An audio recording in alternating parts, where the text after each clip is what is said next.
para sa project naman sa media and information. Ano gani yung ngalan no? Ako ulit si Darren Fernandez. Ang edad mo no? 26 years old. Diin ka ga-start. Sa Hacienda San Antonio, Victoria City. So, subong mo, ang dali ka gadauna nag-ubra.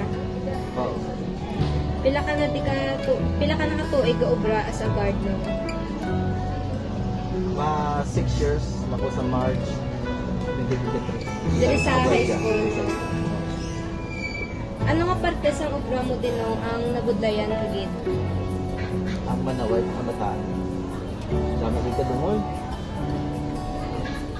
Ano nga parte sa imo ubra no nga tam-an gid kakapoy himuon?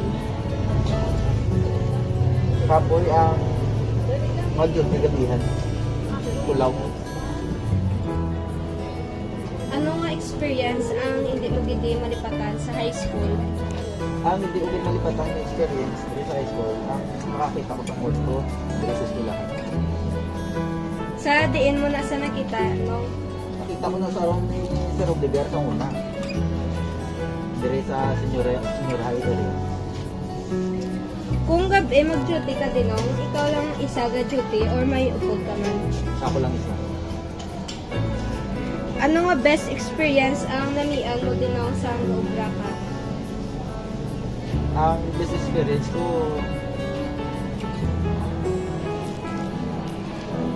ang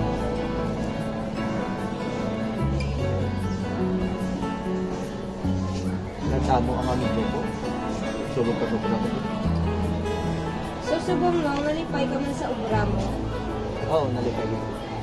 Kung ano ay han ubra mo no, kung hindi ka subong guard. Siguro tambay. Amula na nong, salamat gid. Salamat mo.